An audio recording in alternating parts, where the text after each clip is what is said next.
Everyone, welcome back to the Leadership Locker. This is Rich Cardona, and I have a great guest who I mentioned earlier on Instagram Live. I would consider a friend because I watch his Instagram stories every day, and he motivates me to run and see what the hell's going on over there in Las Vegas. But also because I've been following him, and I've told him many times face to face that he is absolutely consistent. And after meeting pretty much his entire organization, I know why Think Media thrives, and that's why I'm rocking the Think Media merch today. But his name is Sean Cannell. Co-author of YouTube Secrets, founder of Think Media, and multiple other things, video influencers with Benji Travis, half marathoner, maybe a marathoner, just hustler and heavily caffeinated, but you couldn't tell, espresso caffeine drinker. Sean, did I get that decent? As Bitch, you you sip your nailed it. espresso. Yeah, I was mid-sip on some espresso. And yeah, man, it's just super honored and love what you're doing and grateful to be a part of it on the show today. And I see you two on Instagram stories, running, getting those miles in, Yeah. on the grind daily. It's a must. It's a must. So real quick, Sean, the Leadership Locker. First of all, everyone out there, I want you to know Leadership Locker is sponsored by Rich Cardona Media, where we believe value is only achieved through visibility. So you got to be visible out there. You got to have your social content strategy on point. You got to be consistent. So that's the Leadership Locker. And what it is it's essentially me interviewing people like Sean, industry experts, influencers, to help them share their expertise with transitioning service members and veteran entrepreneurs. Why? Because I am both of those. Does it apply to everyone? Probably. But I asked Sean to come on today because when I went to see him at Grow with Video Live in September, I actually went to church. And Sean, I didn't tell you this, but I don't go to church. I am weird about it. I go when bad things happen. I went when I was young and then left to my own devices. I just kind of avoid it for no other reason than, it takes a lot to get me engaged. But you invited the crew who came out to your event, and I went and you gave this talk on vision. And that thing stuck with me. It was like literally like a sack of bricks in my mind. And I wanted you to talk about vision. And, we could go a bunch of different ways with this, but first I want to talk about it in terms of entrepreneurship. How does you even conceptualize everything that's going on in your head and turn it into a vision that's actionable? Yeah. So thanks. And, vision has been something that has so profoundly changed my life. And before even kind of bringing in all the details around vision, I think it's important that we actually capture kind of a big and even simple vision. In that message that I shared, I talked about the ancient proverb that says, where there is no vision, the people perish. And a lot of people know that one, whether they've been to church or not, they've heard that. And there's another translation that says, where there is no vision, the people cast off restraint. And so when there's no vision, there's no discipline. Talking about the Leadership Locker, when there's no vision, there's nothing, there's no reason to save our money for anything. We just go spend our money on whatever, because we're not building towards something for the future. If we are living for the moment, then yeah, we'll go blow our money on the weekends. But if we're living for generations and building a legacy, well, we just captured a bigger vision that has now brought order and purpose to our life. And I think that this is kind of my personal story. I kind of grew up in a religious household, but I wasn't a fan really of church either. And I hadn't really experienced like a powerful encounter with God or anything like that. And so I wasn't a huge fan of church. And I then started to just get into partying and I was raving in my teenage years and just doing these different things. And what happened though, is I remember distinctly 17, 18, 19, 20, I didn't have a vision. So with no vision for my future, why not just party away and just try to live for yourself and live for the moment? If I didn't have a vision for a career, even I didn't have a vision for what I'm doing today. But as it first started with my faith, but as I began to capture vision, which applies to everybody listening, the clearer your vision, the more momentum you build, the more order that comes to your resources, the more it changes and touches every single area of your life. So vision is so important, right? I mean, it's just essential to have an effective life, an effective business. You could probably speak to, Rich, and I'd love to hear this. When you come into the service, and thank you for your service, you you actually are kind of given a vision. Yes. Your whole life is this is what you're going to do. This is when you're going to do it. But when you talk about transitioning service members, there is probably that identity crisis. Where am I going next? And you need to actually capture a new vision for the next season of your life. Is that true? It is a visceral experience no matter how prepared you are. And it's funny, I talked to Heather Torres is Sean's COO, and I talked to her father, who's a veteran, and we talked about it. And yes, without a vision, you will meander, and it is very difficult. So like you said, with the mission, vision, values, I mean, the military, it's very easy. It's defend and protect the Constitution against all enemies, foreign and domestic. However, I'm getting out. Okay, like, do I just want a job? Do I just want to make sure I can maintain the lifestyle I had because I had a housing allowance and because I was getting a stable paycheck? But what if you're someone like me who goes, you know what, traditional workforce is not for me. I want to be an entrepreneur. Sean, as a matter of fact, and we could talk about this, I met with Gary Vee about 6 weeks ago. And I said, this is a completely different set of leadership challenges when it comes to entrepreneurship. So can you talk to me about, as a leader, the vision that is required for you to get the buy-in of the people that you want to be along your side? Absolutely. And as I've grown into entrepreneurship, I've learned that I've actually had to grow in vision, increase my vision, and clarify it and learn how to communicate it. So as a backstory for those listening, the first thing that I actually kind of came into this whole YouTube thing during the hardest season of my life, because my wife was going through some health challenges. She almost died. And in 2009, I found myself by her hospital bed for 6 days, really questioning things about what's our future hold? What really is our vision? How are we going to pay these medical bills? How are we going to live? What does our family look like in the future? And it was at that time that I felt challenged that I need to step up as a leader, as a provider. And I read Gary Vee's book, Crush It, during those 6 days in the hospital.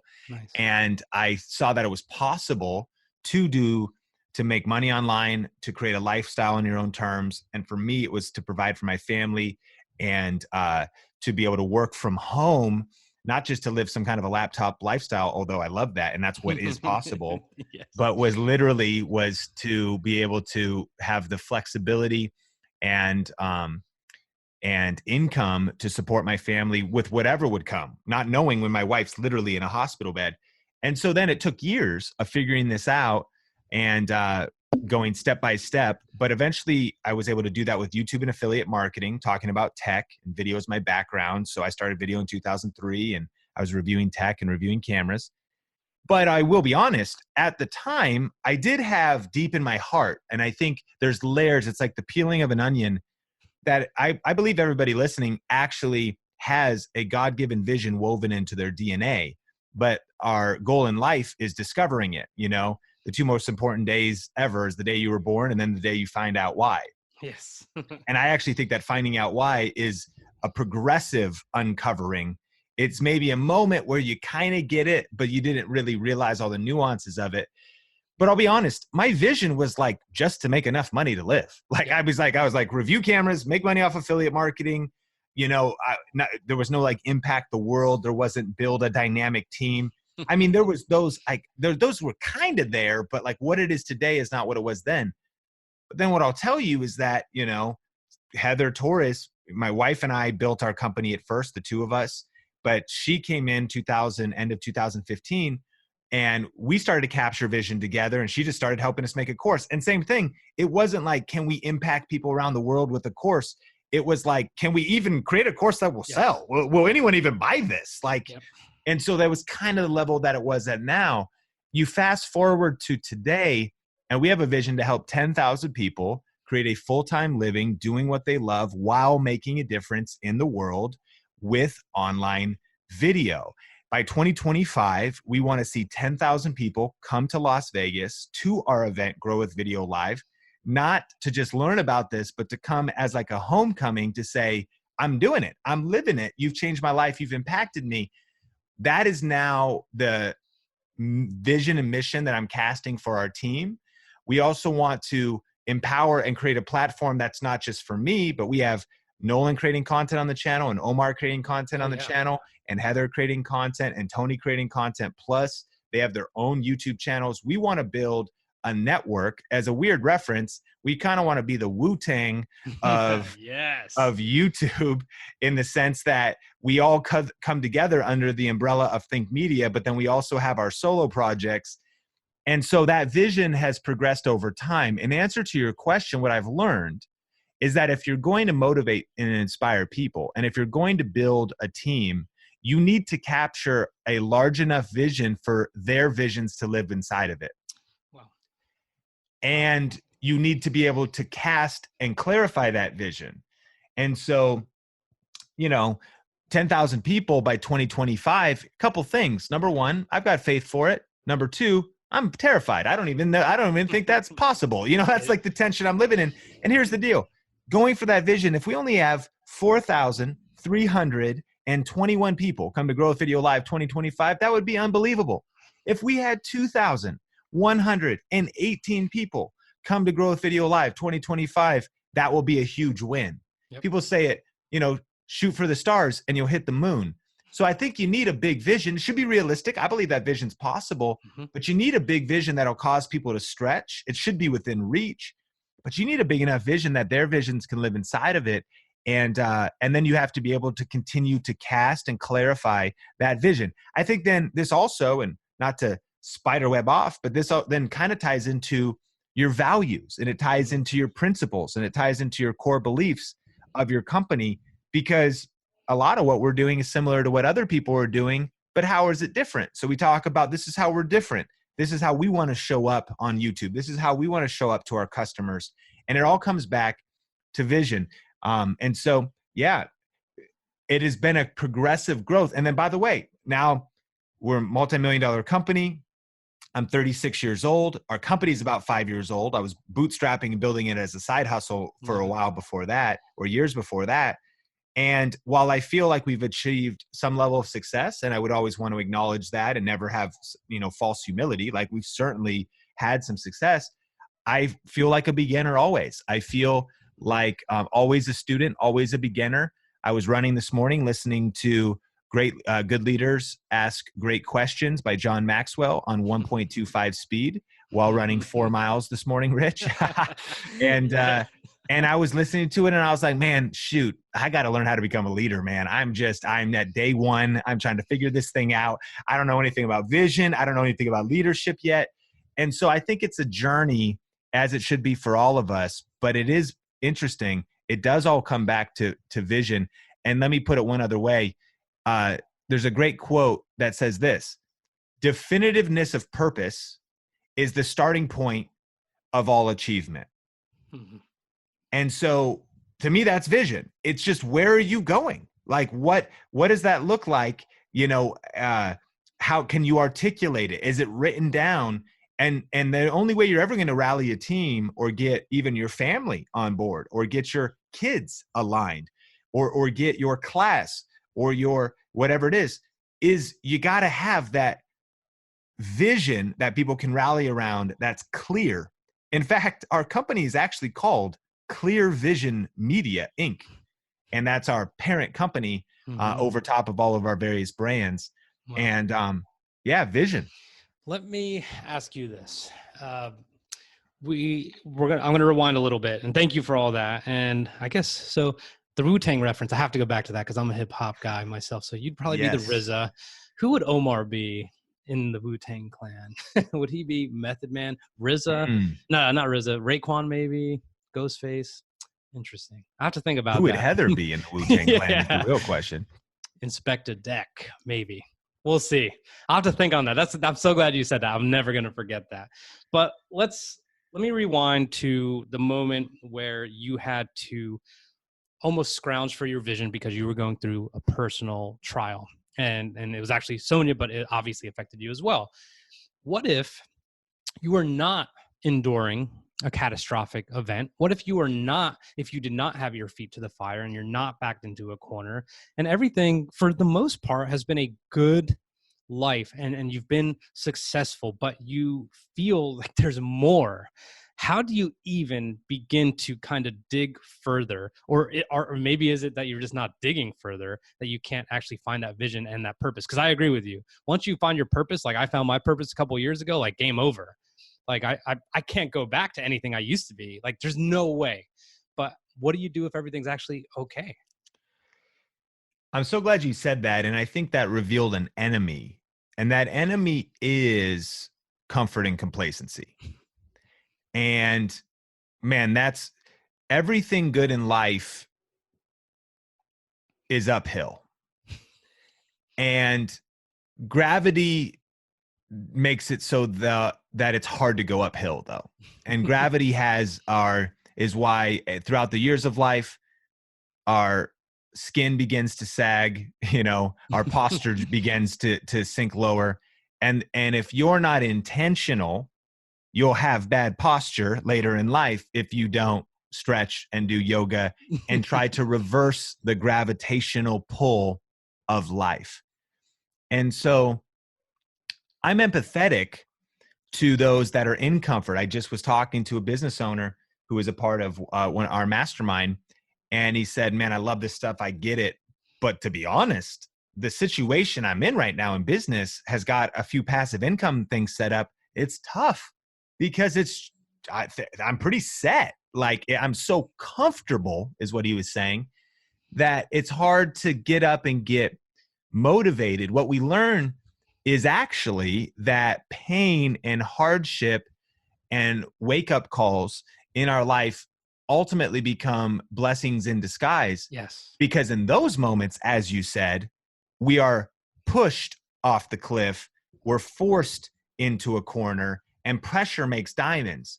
Therefore, though, in answer to your question, for those that are potentially comfortable or complacent, and that could sound judgmental, it's not even meant to be. It's just like circumstantially, why would you, if everything's going great around you and things are just set, you can just continue to coast. What you have to do is create motivation. You actually almost have to create. This might sound funny. You need to create a crisis. Yes. And I'm not talking about being dramatic, and all those people that we know that whoever you talk to them, they always bring up drama and everything is a crisis. Yeah. But you almost need to do some self-talk and almost intentionally shape your worldview to stay motivated. Yep. I heard it put this way from my friend Peter Voog. He's got a track on one of his Ambition is Priceless mixtapes called Stay Paranoid. And interviewing some athletes, they say, I stay paranoid. How do they do that? They say, even though maybe I'm so far ahead of my talent, gifts, skills, and if you will, my business today, I'm paranoid because I know that there's always some young kid coming up that's working twice as hard as me that could take my spot. So when you're comfortable, it could be easy to think that you're invincible. And so, or that things are never going to change. So even in, like, that's why we sweat in peacetime, so we bleed less in war. And so when you're in peacetime, comfort, complacency, you have to just tap into the mind. So sometimes I think this could be another one. Eventually you make enough money to where you say, look, my needs are met. My needs are met. However, you maybe then need to reframe to say, well, what's that even mean? Most people are one financial crisis away from utter destruction, meaning it could be a lawsuit. It could be a real chronic health challenge. It could be some kind of setback. And then furthermore, again, it's a vision thing. You might say, I've got enough resource for me and my family. Whereas when I began to study the ancient Proverbs in the Bible, and it says actually a righteous man leaves an inheritance for his children's children, I start actually counting how we're doing. And I'm like, dang, we're not that wealthy because we don't even have an inheritance for ourselves yet, let alone my children. But you're saying children's children? So now I'm thinking over the next 100 years and not just over my life. But all that is, again, it's forcing you to, and that's the kind of thing I'm thinking about.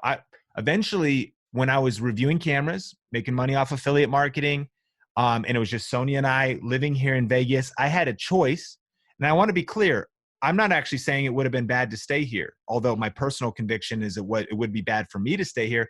But we start getting 6 figures a year, living in Vegas, no kids, just my wife and I, making videos from home. Pretty good life. Like we could do it. It's cost of living here is affordable. It's cheap. Yep. I'm getting invited to speak at places. I could just have coasted and settled there. But because of capturing a bigger vision and looking to that next mountaintop and stretching to that next goal, I then was like, no, for the impact I want to make, I'm going to need a team. Well, guess what? 6 figures a year and you're going to pay other people, you're broke again. Yes. Oh my, thank you. I mean, sorry, I have to interrupt. You might be making a ton of money. Oh, and man. yet you're broke. I have to hit on this. It's so important. I cannot tell you how many people are like, I got a 6-figure business. Like that is not the finish line, because you need help.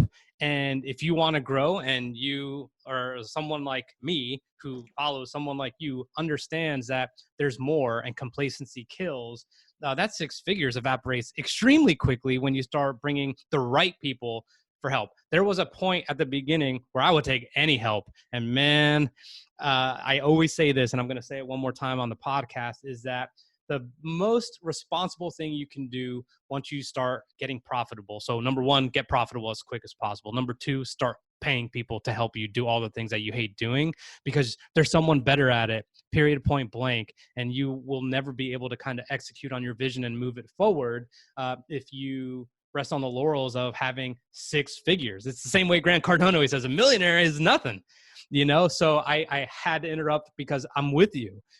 That is so largely important. And it is, it sounds good, but it smells funny. No doubt. And Damon John's book, I haven't read it. I just read the title. It says, The Power of Broke. And you want to invest and treat your money and wealth like billionaires, but you want to hustle like you're broke. Yeah. And so it's living in that tension. And that's the best way to put it. Grant even mentioned, as with investment advice, is save, and then spend it all in investments and real estate. Yeah. So you're broke again to motivate yourself again. So some of it comes back to self-awareness. You've got to figure out what is going to motivate you and light your fire. And you have to get uncomfortable. Yep. Because, and even decide to say that comfort is the enemy. Yep. At some level. And I think we're seeing that. I think that, there's this kind of movement. So I think it's a great movement where, people are taking cold showers, and you would know this even more than me, because I haven't been through boot camp. Yeah. But American life is so soft. Like American life is just so cushy. Yeah. That even me, I wasn't active. I was overweight. Cardiovascular system was doing terrible as I was going into my 30s, before I was running, before I was doing any of this stuff. And, if it was snowing outside or raining or something, you just find me inside eating Cheetos. And what I realized was that when I get outside now in the winter in Vegas and my face gets hit with the cold, it's not that cold. Anybody listening in Canada or the East Coast, I'm sorry, I apologize. But, when I get uncomfortable and when I get wet and uncomfortable and sore, and when I take cold showers, life is getting better in those moments.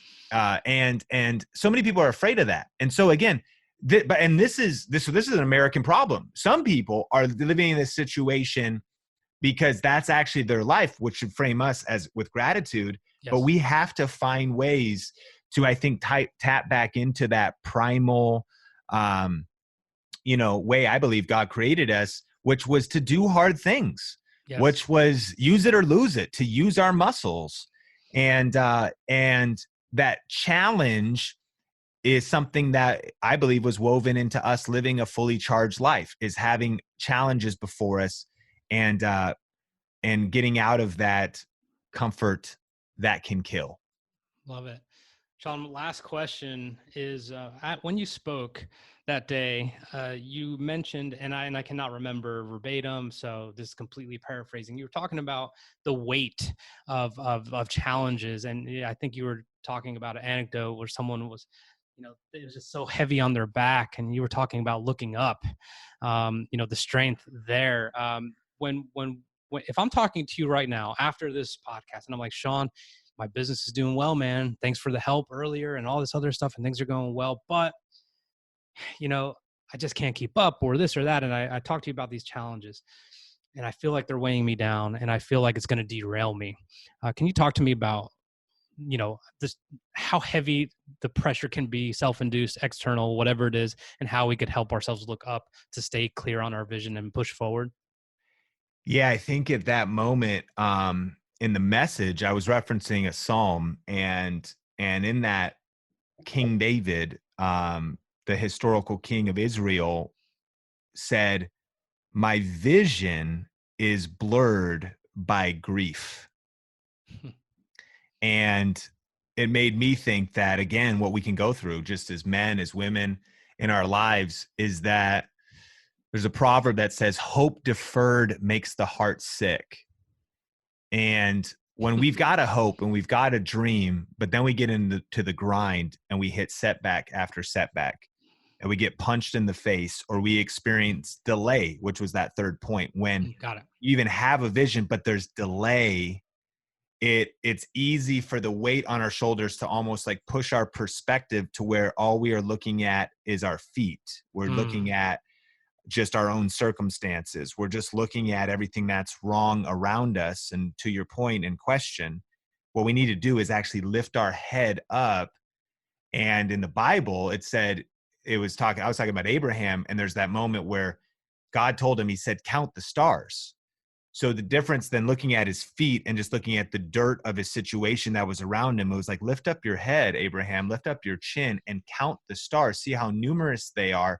And then there was that promise from God that said, that's how many your descendants will be. Now, here's what's crazy is that Abraham's life did not change the next day, the next week, or the next month, even within years, because he was wanting to have the promise of a family and legacy, but it still took time. But what happened in his moment was that his attitude changed. He was reinvigorated in his spirit. And that's my hope for those listening, is actually your circumstances by listening to this podcast are not going to change, but your perspective by listening to this podcast can change. True. And with a changed perspective, basically what we need is just the energy to get up and fight another day, to maybe dust off that blurry vision. And grief can be the setback, it could be the loss of a business, it could be the illness of someone around you, it could be your own health challenge that you're fighting with, it could be bankruptcy, it could be a business deal that just went through, it could be sometimes you invest in things, you think it's going to pan out, you jump on an airline ticket, you fly there, you invest all this money, and it all falls through. And not only are you now broke, you also just wasted a week or a month. And all these things can weigh down on us as grief, but you got to lift your head again. Yep. You got to dream again. You got to look at the vision again and recognize that these are what these things are. They're temporary defeat. If you just don't quit and you just keep going towards the vision, every single man or woman who's accomplished something great has faced many temporary defeats. Yes. Sometimes you win, sometimes you learn. Everything you've learned till this point has been insights and data so that you can get up tomorrow and try again. And I would encourage along this thought just two things. Number one, the truth is, yeah, you got to keep fighting, but tired eyes rarely see a bright future. All right. And if you've been punched around and kicked and you're feeling weighed down, especially when you're trying to build a business and entrepreneurship, they say a lot of times, just to make ends meet, especially at first, you're bootstrapping, you might be working 40, 50, 60, 70, 80 hours a week, and you feel like you're barely making it. The first thing you may need to do if you feel weighed down and just stuck in your circumstances is actually take a true break. Yep. And not a like surf Instagram break, not a like still sit in front of your computer break, but I mean like just rest. I'm not saying take a month off. I'm saying just like disconnect for a bit and sleep. Like go to, take a nap, get hydrated, go for a walk, breathe, and rest a little bit, because sometimes tired eyes rarely see a bright future. You just don't want to make important decisions or even dream about your future when you're in a bad state. And that state could just be fatigued. And by getting back into a place of just energy and just getting rested up, that's going to help you tackle the problems in front of you with fresh eyes and a fresh mind. But then number 2 is another practice you could do is get in touch with everything we've talked about on this podcast. And you've probably heard me say this before, and that is to get in touch with the vision. And a way to word that would be that reasons come first and results come second. Mm-hmm. So pull out a piece of paper and start writing down your reasons and start getting in touch with your vision. When I look at my tasks, what I need to do, what we need to have happen this year, we've invested a lot. So we've needed to increase revenue. And I thought that as we approach the end of January 2020 recording this, I thought that by now, all this stuff would be, all these deals would be clicked in and all this revenue would be clicked in our business. And what I learned was that as hard as I'm hustling, that it's like farming. I've been planting seeds all month. Yes. And even in these, I'm doing all these JV deals with people, and people are like, yeah, I'm so pumped. Yeah, let's get you locked in for April, May, June. Yeah, let's do a Q4. So then I'm learning that, wow, I need to be doing this work right now, but shoot, this isn't coming in January, and it sounds like it's not coming in February. So it's not happening as fast as I would want it, but I still got to do the work. So when I look at my tasks, I'm like, okay, my tasks are just mounting up. I have all these to-dos. It's causing me stress, and I'm not even getting the results that I thought I wrote down on January 1st. Correct. What I need to do is put my tasks to the side, pull out a piece of paper, and write down my reasons. What am I fighting for? Yeah. What's the bigger vision? In the grand scheme of things, are today's tasks even going to really be remembered in 5 years? No, they aren't. But the goals that I set and the vision that I'm committed to will be, and the people that I impact. And so when I write down my reasons and I start remembering, man, I'm fighting for my wife, Sonia. I remember that I'm fighting for this team that I have because I'm committed to them, and they're a world-class team. And the CEO's number one job is two things. Two things is number one job. Make sure we don't run out of money, and establish and hold culture and values on our team. Yep. Which is keep the vision clear, keep the values clear, make sure everyone's in line and unified. And so I keep fighting for those things. So I write down, I'm fighting for my team, fighting for my family, for my faith. I'm fighting for the goals. And then I've noticed that when you get in touch with those reasons, it sparks the fire again. Yeah. It's not just the tasks and the to-do that just wears you down and the stuff you have to do. But you might need to rest a little bit, and you might need to just recapture vision a little bit, and then get up the next day to fight again and to plant the seeds again. Because to be fair, like literally our objectives, we will see 0 checks clear from these objectives that I thought were all going to happen in January. Yep. We'll probably see a ton of checks clear in March, even more in April, even more in May. But I've got to do that work today for the future that I want tomorrow. And I never try to judge my life by the harvest I'm reaping, but by the seeds that I'm sowing. Yeah.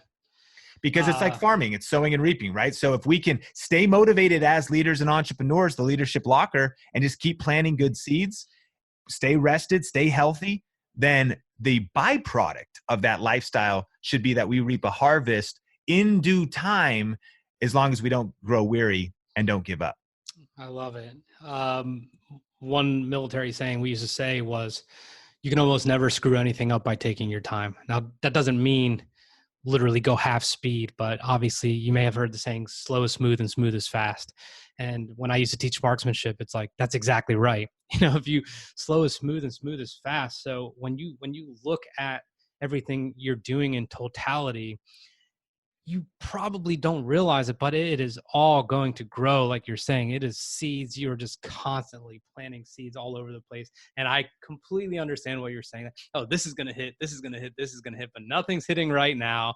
And it's almost this uncomfortable moment. But if you wait for those things to hit and you're not looking at your reasons, then you're actually just going to fall into that complacency that we're all trying to avoid. So Sean, I would love for people to get in touch with you, or to find you on social media and to follow. You have a lot of different things. What is most important and top of mind for Think Media right now that specifically, and actually let me interrupt myself, veterans have this weird thing where we are not like, I think we don't think we're creative or something. Get into video, consider video. You are all storytellers because we have stories for days. Get a camera. And like Sean always says, research before you record. It's not necessarily about just what you want to talk about. It's about what people out there want to hear. But Sean, that being said, where do you think is a good starting off point for anyone who wants to explore some of their creativity? And if people just want to hear about your newest endeavors, where would that be? You know, for your community, I think that the place to start is YouTube Secrets, the book. Yes. And you can get the audiobook on Audible, listen to it at any speed you want. The ebook is $4.99 on Amazon. You can get the physical book for like $13 shipped to you. YouTube Secrets, as an introduction into why I believe everyone in your audience should be on YouTube. And I totally feel that. So many of us feel we aren't creative. But step two, what I would recommend is I would say, do some research and think about, what are you passionate about? What's a hobby of yours?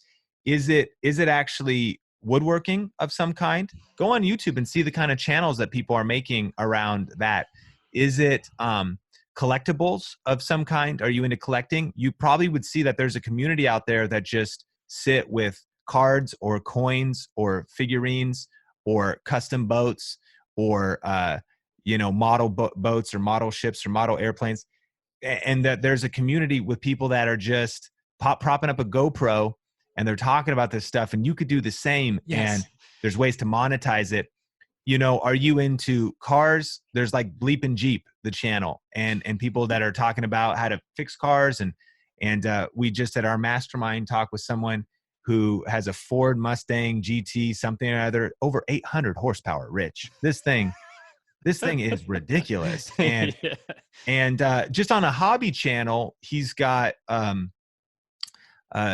thousands of views on just making some videos about the different things he's doing to the engine and just doing a tour through the car.